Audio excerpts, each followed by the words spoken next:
Testing on the mic. Let's go. Welcome to another episode of Hoopin' Sports Talk for Days. I'm your boy Omar, also go by the name of O-Izzy, so just call me O-Izzy. Man, we back in full effect. Solo dolo, got a recap. A lot went on. Appreciate you guys for watching. Appreciate you guys for tuning in. I'm here to give you information. I'm here to give you facts. I'm here to give you my opinion and go from there, man. This is what this pod is all about. Like I said, hopefully in the future I'll have some guests and everything like that. But until then, we rocking like this right now. You know what I'm saying? So I'm gonna give you some information you can use and not abuse. First things first, we gotta recap the NFL weekend, AFC and NFC championship games. Man, what can I say? We had Kansas City going against, Baltimore Ravens. Detroit Lions went up against the San Francisco 49ers. What can we say about Kansas City, man? They proved their formula is tough to beat. Patrick Mahomes is one of a kind. Probably, is he already with Tom Brady in GOAT conversations? It seems like it. He had an incredible game. First half, first possession, led them to a touchdown. Baltimore was in trouble when they received the first, the kickoff at first quarter. Didn't do nothing, punted it to the Chiefs, and the Chiefs came down and scored. The tandem with Patrick Mahomes and Travis Kelce, unbelievable. Mahomes threw for 241 yards, 1 touchdown, passer rating of over 100. Yes, Baltimore definitely slowed them down in the second half. They definitely did, but him and Kelce's dynamic just seemed to be too tough. And Kelce had 11 receptions for 116 yards and a touchdown. Man, that's just great work. When you're talking about work like that, you're talking about the greatest almost duo in NFL history. They're surpassing Gronk and Brady in numbers. I mean, I'm not disrespecting Gronk and Brady. They were legendary, obviously. But something about Patrick Mahomes that just proves to be a little bit too special in the moments, too clutch in the moments. That play where it was like a third down and he was scrambling and didn't know what to do with it, and he threw it and Kelce just caught it right above the defender. One of a kind play right there. So we can say what we want. Do we like the fact that Taylor Swift is all in the grill of the TV?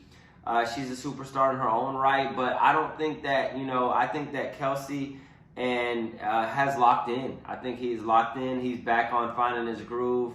They've already won a couple Super Bowls, so good luck trying to stop them from their third. On the flip side of that, I'm gonna root for Lamar. I like Lamar Jackson a lot. Yes, he did not play his best game. I saw Lamar kind of a little bit for the first time in a while. I feel like he was second guessing himself, whether to run, whether to pass, whether to, hit the first read. If that ain't there, they're closing in on the pocket. Their defensive line was playing incredible. So I feel like, take off. You got to take off as your receivers are running routes and they can't get open. Get them 5 yards. Get them 7 yards. Make it second and 3. Make it third and, 3. Make it manageable. But it was always like a 3rd and 10 or a penalty. They shot themselves in the foot. You kind of could tell who's been in them situations before and who hasn't. Yes, Baltimore have players that have been in the situations, but the Chiefs still have that core, that nucleus, the Chris Joneses, the Travis Kelces, the Mahomes. Pacheco was there last year. Andy Reid, on and on. Snead is playing incredible. Tranquil, they got all pro defensive backs over there, DBs, so corners and everything. So the Chiefs played, an unbelievable game. Ravens fell short. The play where Zay Flowers dove in and got it. Snead got it at the 1 yard line. Fumble recovery. touchback, Kansas City get the ball. It was 17-7. That could have made it 17-14 with plenty of time left in the game. They didn't get it done. Those type of plays are the type of plays that when you look back at it, you realize that's the crucial costing moments of the game. You know, like it's in the NBA, it's like being up or being down 5 and you turn it over, or like, you know what I'm saying, they come back and shoot a 3, make it from 5 to 8, or make it from 3 to 6, or make it from 2 to 5. Those type of plays are back-breaking plays, and it's just unfortunate. I thought Baltimore was going to seize the opportunity. Kyle Hamilton played a great game in the defense cornerback position. He came up with great tackles. Roquan Smith was a beast at linebacker position. They played a great game on defense, Baltimore. In the second half, they didn't barely allow them any points, maybe 3. So you got to respect that, but the offense didn't show up enough. And yeah, there were some questionable calls. Referees made some questionable calls, but in the end, you got to give credit to Kansas City. They look like a team that's been there before. They look like they've been poised in them situations. Mahomes is 1-on-1. You know what I'm saying? And they got MVS made a great catch at the end of the game with a great throw on 3rd down to ice the game. Rice played good again as receiver. Pacheco was there running the ball hard. Of course, Travis Kelce was the player of the game. So I'm sure Taylor Swift gave him a big kiss. And celebrated with him because he beasted. But that's what Travis Kelce does. I mean, let's not get it twisted. Let's not act like, oh, it's because the hype and the media. Like, Travis Kelce really been doing this shit, dog. He surpassed fucking Jerry Rice for most receptions in playoff history. This ain't something he been doing new. To you new audiences, to the people who just tuning into the NFL, realize this man's been a menace for his whole career. I think he's the greatest tight end of all time. So they get that dub. And who they going to play? Is it going to be Detroit or is it going to be the 49ers? I'm sure you guys know by now. It's the San Francisco 49ers. Wow, man. Wow. 24-7 Detroit at half. They got it, right? They got to make it to their first Super Bowl ever. And then the wheels fall apart. Then you see what momentum looks like as a sporting event. Then you see how much adrenaline and momentum kick in when you start messing up and you're on the road. I thought it kind of started right before the half. It was 21-7, and they were like at the 2-yard line. It was 4th down with 4 seconds or plus, and you can make it 28-7 if you get that. You really closing the door pretty much on them. The aggressive Dan Campbell, who I really like and admire as a coach, said, no, let me kick the field goal. It was like contradicting himself. I'm usually aggressive, but I want to take the 3 points. Took the 3 points, came out, made it 24-7. 49ers made it 24-10. And then the wheels fell off. For Detroit. I think drop passes, going for it on 4th down and 3s, not getting it. Like, I understand, Lions fans are going to say that's how we've been playing all year, and I respect that. But you have to respect momentum. Respect the fact this isn't the regular season. In the regular season, things go super, super fast. So you can make up for a missed 4th down, get the ball back, get the momentum back. In the playoffs, every possession matters. So when you don't get it on 4th down and you're on the road, that makes it like such an uplifting for the defense. The offense sees that, bam, let's get it going. 24-17, bam, 20 fumble. Jahmyr Gibbs, who I really was high on, and he's still a great player. He was a rookie. Fumbled down by the 20-yard line of the opposition, gave them the ball back, 24-24 real quick because 49ers scored on the back of Christian McCaffrey. Brock Purdy was making clutch throws. After it was 24-24, I didn't even want to hear about it. It was like this game, even when it was 24-17, you felt like the game was over. You can't go from 24-7, not waste enough time to where you're in the 4th quarter where it's 24-14 or nothing. You're already 24-24 and you're not even in the 4th quarter, like barely. So Knew it was a wrap after that. Fumble, costly turnovers, missed opportunities, went for it when they shouldn't have went for it, probably. I mean, I understand, drop passes, uncharacteristic. Reynolds dropped a couple passes. Jameson Wilson dropped a couple passes, who played a good game, but just crucial moments matter. Like, I could have 60 points in an NBA game, but if I fuck up at the wrong time, fuck that good game. I cost my team the game. So a lot of that with Detroit. Goff, I thought, played pretty solid. He did good. So they went on to win 34-31. San Francisco 49ers won. Showdown versus the Chiefs in the Super Bowl. Kansas City versus San Francisco. Brock Purdy was the talk after the game. How did he look? He didn't look good in the beginning, but once again, he showed he is a winner. I'm not like the biggest Brock Purdy fan, but I'm not a hater. He really does come up in crucial moments, and I really got to respect the fact that he ran the ball with his legs, 48 rushing yards. He ran the ball when he needed to run the ball, and you got to respect that. He got a lot of first downs when it was third down and distance, and their receivers weren't, open. He didn't get the look he liked. He took off. I feel like he did what Lamar probably maybe should have did. I'm not comparing. Lamar's Lamar, 2-time MVP. But I'm just saying, Purdy definitely made the right decisions in the crucial moments. Then he made some great plays. He gave the ball to Ayuk on a scramble. That wasn't Ayuk. My man caught a one-hand catch, I'm sorry. But then he did get Ayuk over the middle. He got Ayuk on that play where it wasn't even a good pass, but the the cornerback caught it, didn't catch it. Ayuk ends up catching it at the 2-yard line. Plays like that, all momentum, man. Momentum is big in sports. Ask any professional players, and they're gonna tell you that momentum is everything. It's like an adrenaline rush.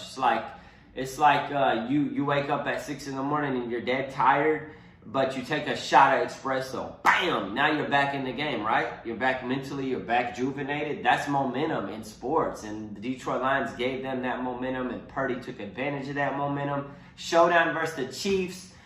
It's too early to make my prediction. Right now, I'm leaning more towards Kansas City. Mahomes is in that Tom Brady, Michael Jordan era right now. He just clutch, bro. I mean, Mahomes he's a winner, bro. He's a winner. You got to respect the fact that he's a winner. I will break down the matchup. We still got 2 weeks. I'm not fixing to go full detail into the matchup, but I am going to say it's not what I wanted. I wanted the underdog Lions, but I did predict 49ers would win on the last episode. But I did predict Baltimore would win, and they didn't win. So I was 1 for 2, 50%. That's not good. Honestly, like in my heart of hearts, when I'm picking Baltimore, I know who's on the other side, but I kind of picked with my heart and not my mind, because I know when you're playing Mahomes, bro, you got to limit a lot of mistakes. And Mahomes comes with a defense this year that's really different from other years.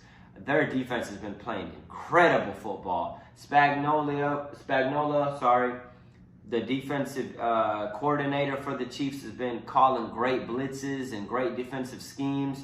And they got really good players on that defense. And I feel like they're going to take full advantage of that. If Mahomes wins again, 3 Super Bowls, shit, man. That would be something serious, man. He's only in his 6th year.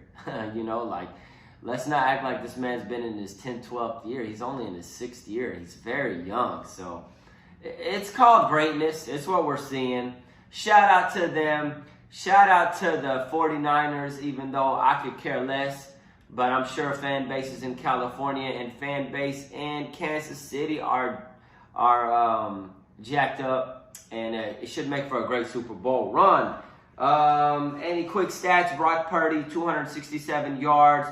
1 touchdown, 1 interception, 89.0 rating, 48 yards on the ground. Travis Kelce, 11 receptions, 116 yards, 1 TD. Mahomes, 241 for a tub.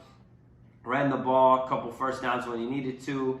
And, they limited mistakes, limited turnovers on both ends. And when you do that, you win the game. So shout out to that, man. May the best team win. We're down to our last two teams. And now we, shout out to the NFL. Like I said, I will go deeper into that matchup for you guys, break down the matchup more exactly with the statistics to who I think is going to come up on top. Come out on top and go from there. Till then, that's the NFL. Sorry, Detroit. Sorry, Baltimore. You guys had a great season. Detroit made it as far as they've ever made it in a long time. So it's just probably ever. Unfortunate, but I still like Dan Campbell. And talking about he doesn't know what he's doing is crazy. He made some mistakes that he'll learn from.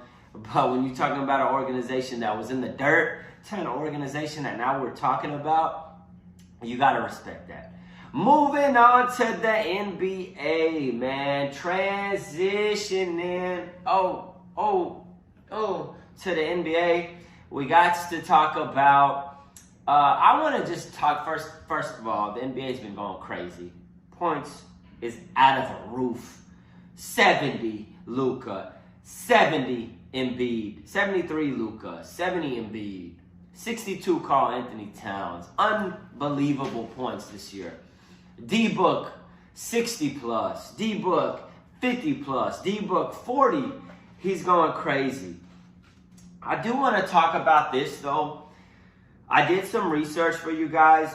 And the highest points per game, like this year, because I was wondering, I'm like, man, every single night I'm seeing, like, 120 plus points, 115, 130, 140, 150. Like, I'm seeing NBA 2K numbers, NBA Live. I'm seeing whatever you guys play in NBA. I don't know. Back in my days, it was NBA Live, man. I'm old. You know what I'm saying? I ain't gonna lie to you. I'm getting up there. So, but I think it's 2K these days.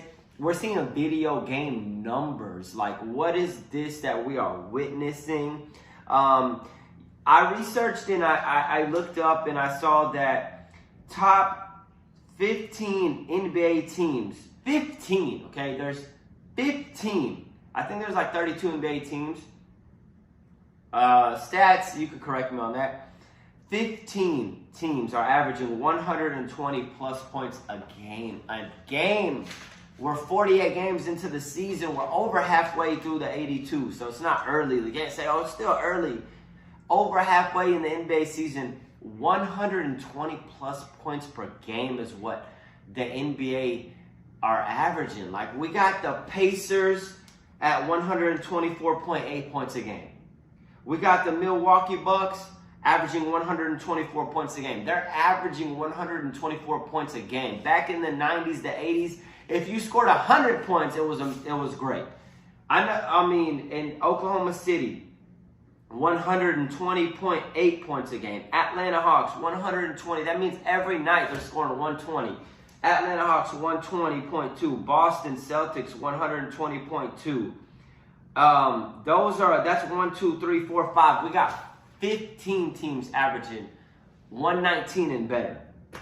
Unbelievable. Is it the defense, guys? You guys got to let me know. Or is it just, look, me as a watching the game for over 20 plus years, obviously the game has evolved. Like, if you talk to an NBA player, they are going to tell you better. They played it. I didn't play in the NBA. So I'm not that person to be like, hey, I know more. Just from my eyes, what I've been watching and studying, the talent level is incredible. Like, I'll watch Luka Doncic.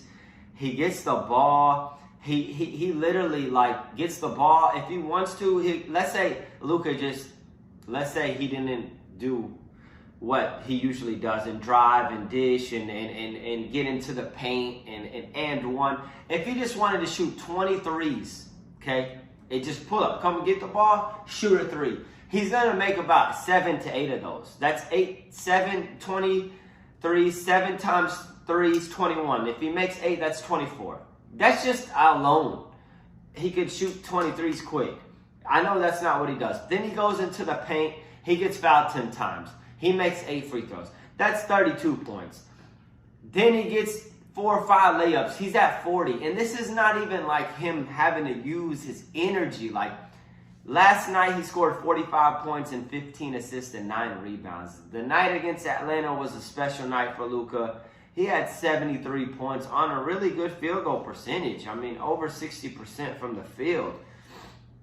It's unbelievable. I do feel like the skill level with him, what we're watching with Joel Embiid when he does come out there, it's unbelievable. These guys score at a pace that we've never seen. It's what we're seeing like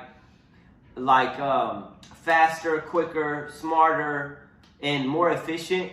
And along with the defense not being existent. I do remember the days where when I was hooping, if somebody busted my ass, man, fuck all that, man. I know like it's easier said than done, but like pride gotta come in and we gotta play D. We gotta be like, damn, that dude got 50. Like, I do remember like when Kobe was playing. And Kobe's a scorer, so he'd always put up 30 plus. He's a bucket, but it was like more effort. Like Kobe, like he get the ball on the baseline, 2-3 people on him, he fades away, buckets. Like, but he's exerting energy. I do feel like the energy level isn't where like they don't have to use as much energy to get these buckets. I'm not hating. They're unbelievable players. Unbelievable. But they like just make them use a little bit more energy. Instead of 45, maybe they score 35 because they had to work just that much harder. Instead of playing them one-on-one, you rush a defender over, make them throw the ball back, deny the pass, pick them up full court. Listen, man, these guys are great players. They're going to score 35 no matter what. Shea Alexander, Luka, Tatum, Jokic, Embiid, D-Book, Kevin Durant. Like if Bron's still giving you 38, 40 here and there. Giannis, Ant-Man, Karl Anthony Towns, so many talented players. But my point is just make them use a little bit more energy, make them work a little bit harder for them points, and see what happens. Me as a fan, I'm not going to lie. If I'm going and I'm turning on my TV and Luka's got 50, I want him to have 80, 70.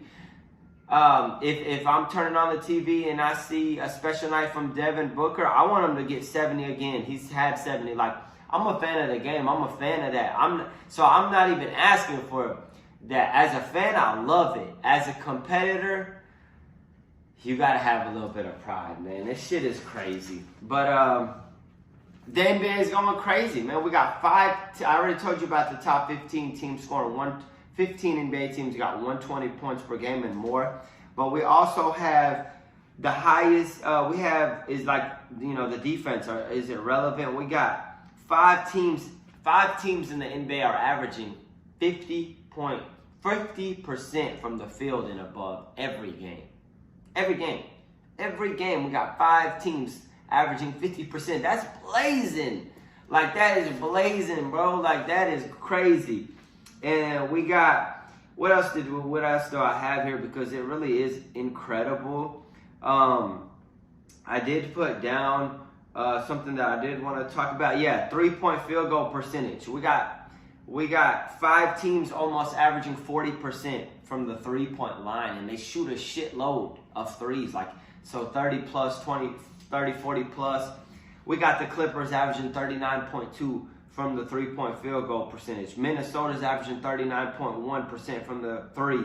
Oklahoma City 38.8 from 3. Indiana 38.2 from 3. New Orleans 38.1 from 3. They're tearing the nets off of the basket. Like, I remember when if you shot 40%, it was crazy from 3. Now these teams are averaging that. Like, you'd have a night at 82, you're going to have nice teams shoot 50, 60, but we're talking about they're averaging that, and they're shooting pretty much only threes damn near.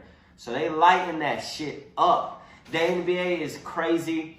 Scoring is out the roof. I really feel like we're going to see 80 points. I love Kobe. He's one of my favorite all-time, goated. But I really feel like somebody's going to get to that 81. And it's probably going to be like a Luka, man. Luka's on an unbelievable tear. Every time the MVP goes from Joel Embiid, well-deserved. like Shea Alexander, well deserved. And then Luka comes back, bam, and he's like, damn, bro, his statistics are crazy. Kevin Durant and D-Book are crazy with it. Kawhi Leonard is an unbelievable player. He gets to where he wants on the floor, rises up above you and shoots it. So I don't want to go long-winded about this, but I did want to give you guys some statistics. So yeah, man, the NBA, it's partial defense, but also partial that these guys have been training their offense. They've been training offense since they were like 5 years old. Back in the days, we used to train defensive drills, and coaches used to have us doing dumbass shit, like no pun intended. Get your cardio up, like fucking we're running cross country. And the coaches had us in cross country, bro. How about you help us with our fucking skills, bro, so we could be, because it wasn't so popular 10, 15 years, 20 years ago about AAU and all that. It was just, let's do scramble defensive drills. Yeah, that's cool, but what about offense, bro? Let's train to shoot the three let's put, that work had to come in by yourself. Nowadays, coaches train you on that. Trainers train you on just straight offensive skills. My brother had me putting up jumpers, dribbling drills, so I had to work on that. But it wasn't like what we were doing back then in practice. Coach, let's do defense. Let's run plays. They were all about fucking plays. Yes, plays matter. But what about skills, bro? If you train us on the skills and the other team isn't training that much skills, we're going to bust the other team's ass because we're too talented for them.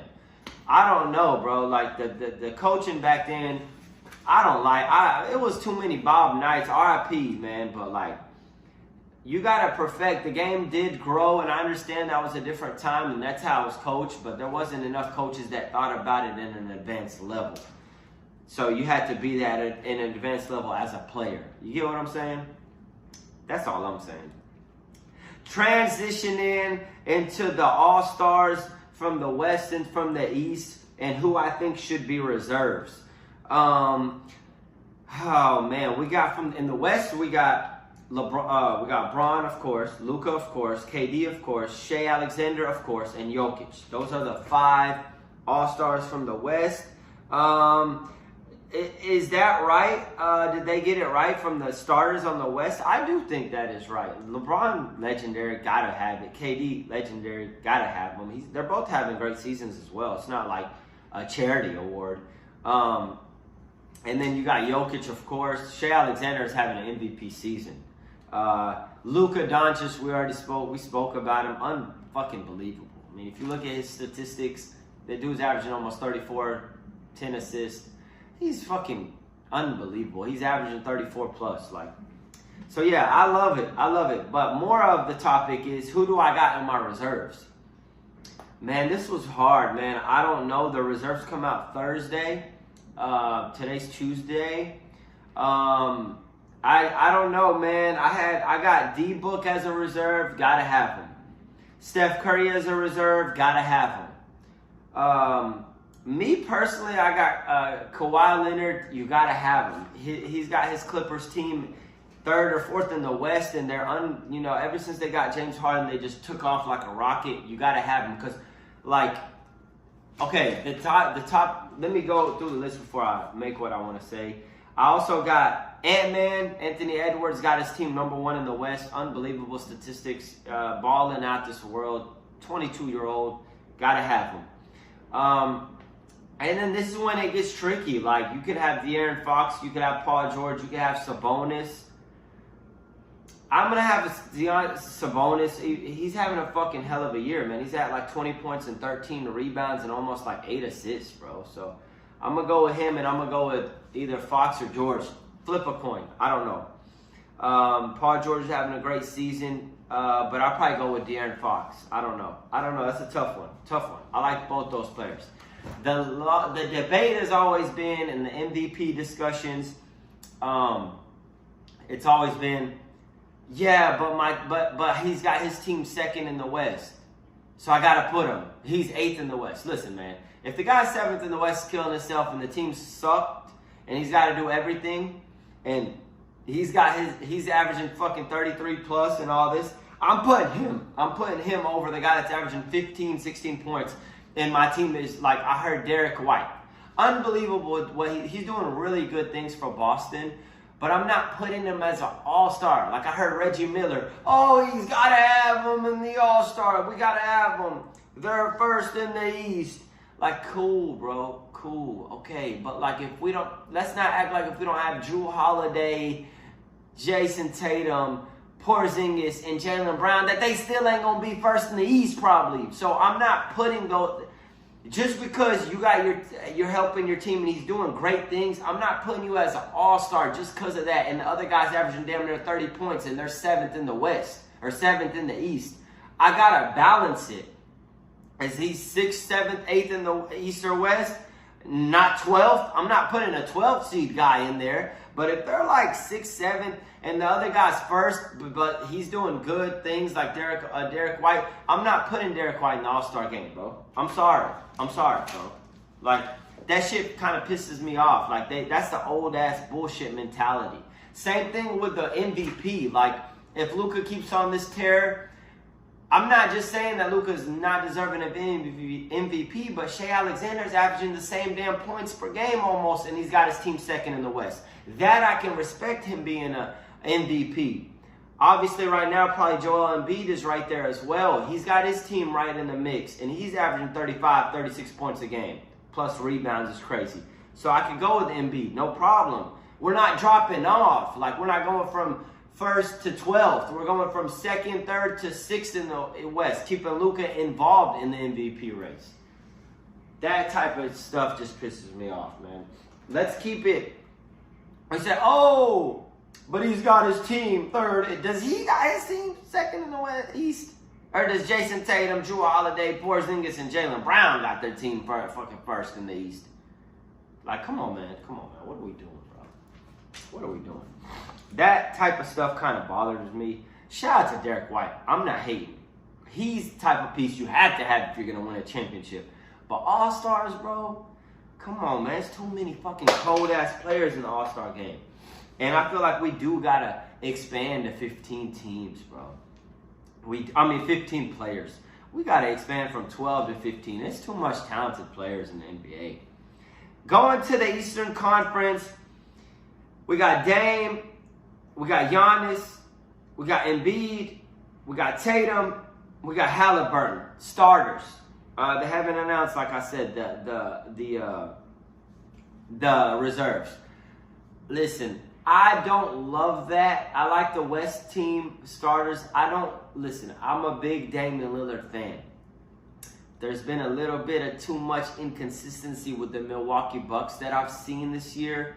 So, man, I know this sounds maybe what you guys don't want to hear, but I'm taking Dame out of the starting unit, keeping him as a reserve because obviously he's still all-star. And I'm putting Jalen Brunson as a starter. Jalen Brunson is playing unbelievable basketball for the New York Knicks. 26.7 points per game. That's 27 points per game. He's there every night. He's not missing too many games. He's got his team 30-17. They've won 30 and lost 17. New York Knicks are a team we are speaking about. They are winning games. Shout out to Jalen Brunson, bro. Unfucking believable season again. So I'm swapping that out. Halliburton's got hurt for the past 2-3 weeks. But before that, he was on a tear.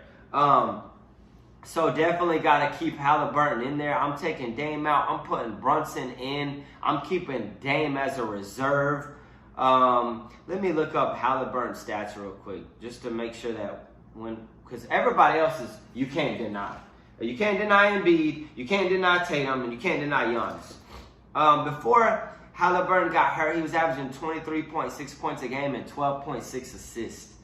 That's a lot of fucking assists. So yeah, I got Halliburton starting as well. That's cool with me. Dame, hey, they gave him the nod, but I'm going with Brunson. But since they gave it to Dame, let's go with the reserves of who I think. I'm going Brunson as a reserve, Maxey as a reserve, Tyrese Maxey from Philadelphia having a hell of a fucking season, Jaylen Brown as a reserve from Boston, They got they're number one in the East, and he's averaging 23, 24, 25, and he's averaging great efficiency numbers. He's an all-star. Donovan Mitchell, Cavaliers. He's a reserve. A player that we're not speaking about at all. Like, why? I don't know. Donovan Mitchell's playing unbelievable basketball. Julius Randle got to get there. Sorry, guys, just give me 1 second. Let me look up Donovan Mitchell. Donovan Mitchell, how much? Because I know he's averaging like 25 points a game at least, but I want to get the exact, and they're winning.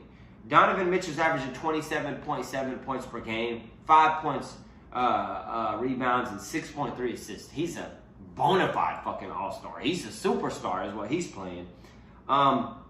His last 4 games, 28 points, 12 assists, 32 points, 8 rebounds, 6 assists, 23 points, 7, 8, 25, 3, 13. For that, 31, 5, and 7, 34, 35, 45 points. Donovan Mitchell's a no-brainer. So we got Brunson, Maxey, Brown, Mitchell. This is where it gets tricky, man. I'm going to put Julius Randle as an all-star. Like I said, him and Brunson, the duo, the dynamic, making their team 30-17. The Knicks are right up at the top of the East. I reward winning with statistics. It can't just be winning with statistics be like 14, 15 points a game, bro. I'm not putting you there. But he's averaging like 25 points a game. So I'm keeping Randle in there. And then from there, man, you can go Bam Adebayo. He could be an all-star. Paolo Banchero. Me personally, I'm going to put Paolo Banchero in there. Off the strength of the Magic are a relevant team now. And right now, if the playoffs started today, they're in the playoffs. So I'm going to put Paolo Banchero in there. You could put maybe, and then toss it up between Trae Young, Bam Adebayo, and yeah.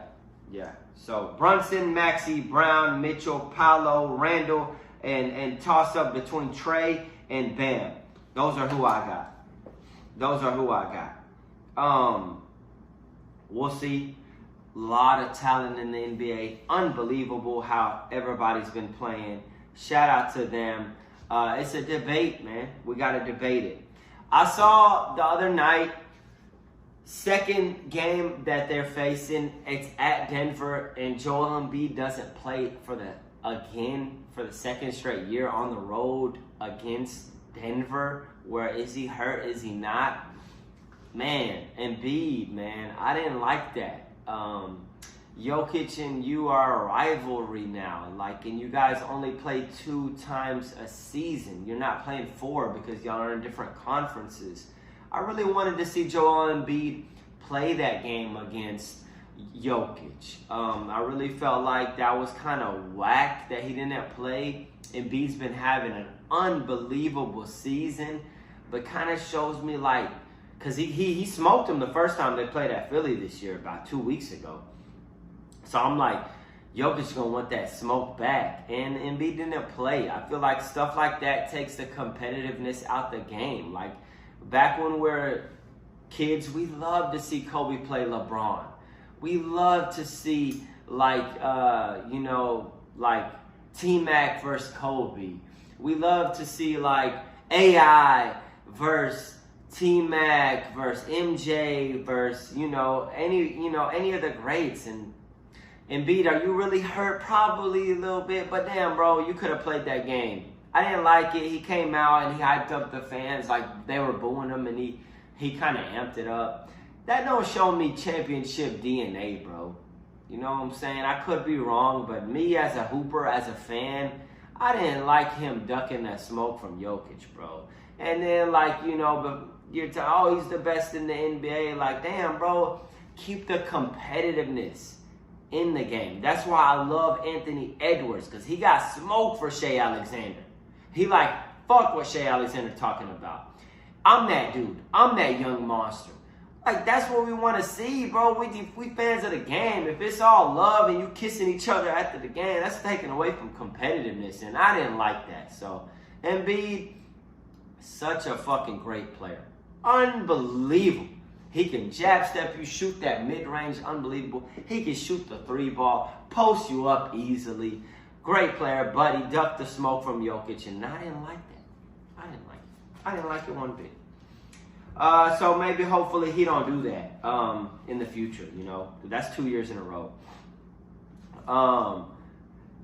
Let's see. Keeping it moving. We got Doc Rivers being the coach of the Milwaukee Bucks. I don't know, man. I didn't like. I told you guys a couple episodes back that I felt like Adrian Griffin was not the coach for that team. That they didn't like him. Their body language showed it a lot. Whether it's right or wrong, you guys debate that. I'm just gonna say I don't like Doc Rivers as a hire. Doc Rivers ain't did shit, man. He won one championship with fucking Kevin Garnett, Ray Allen, Ray John Rondo, Paul Pierce. What are we talking about? These are 4 Hall of Famers, bro. Like, damn, he acted like he coached them like fucking, fuck, I forgot that movie. Hoosiers or whatever, man. That shit was crazy, bro. Crazy that he keeps getting this job like he's just a fucking Red Auerbach, Phil Jackson, you know what I'm saying? Like, coaches like that. Like, he's a good coach, but I don't feel like after that hire, I don't feel like Milwaukee's going to make it to the finals, personally. I just don't. I don't love the hire. We're going to see what happens.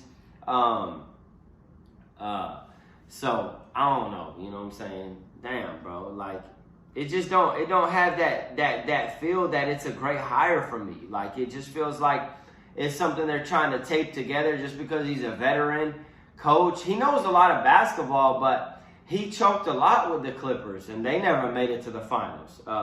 So, yeah, man. Sorry, the movie was Hoosiers, man. I'm sitting here talking about Hooters, man.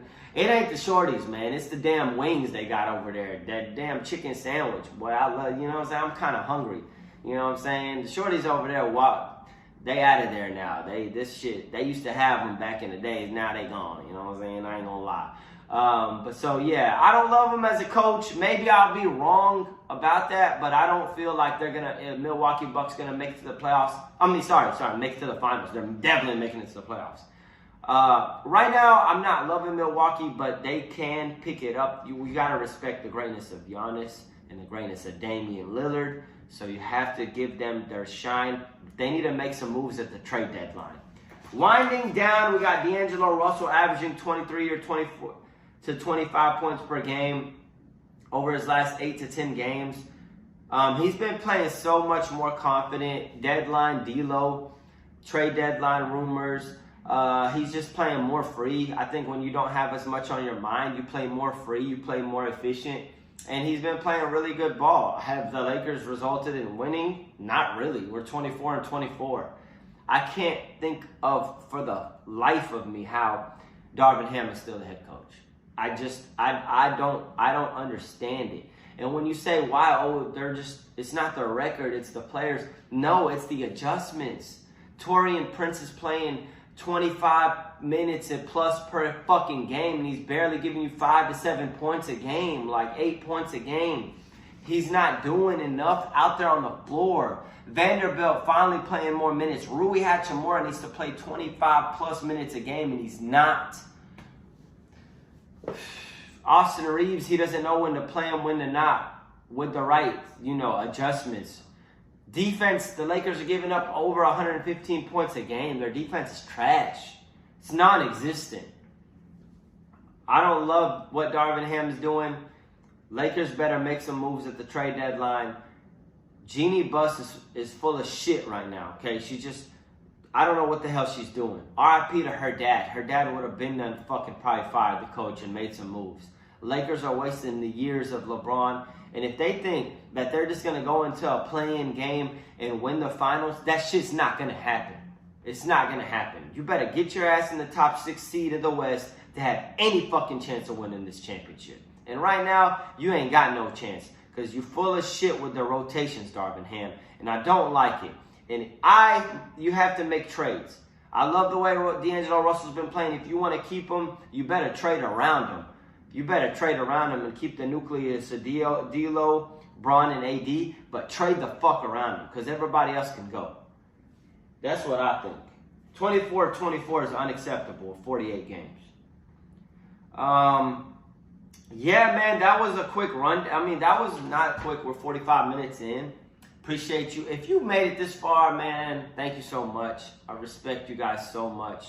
I just gave you guys what I think of my opinion in the NBA, and let's do it. Let's do it soon, man. I got some fun things to talk about in the near future. The Super Bowl is coming up, so we definitely got to dissect that. NBA is coming to the All-Star break real soon, so that's going to be fun. We got slam dunk contest, three-point shooting contest, Curry and Ionescu. Shit, she said she want to get in there. They got to make Ionescu from the WNBA into the NBA three-point contest. I got to see that. She's such a good hooper. Shout out to my women hoopers out there. Shout out to that. So, man, yeah, man, you know, I go by the name of Omar, also go by the name of O Izzy, so just call me O Izzy. This has been another episode of Hoopin' Sports Talk for Days. If you see this, like, subscribe, share it. I'm only here to give you guys content. I'm only here doing this because I love the game in basketball and I love to watch football. So it's, you know, more of an entertainment and more of a statistics and real show. You know, I got to keep it 100 at all times. So, yeah, man, I'll be coming back real soon, and hopefully we can get some guests in the near future. I know I keep saying that, but shit, you know, we gotta see what's up. Until then, I'm out. Peace.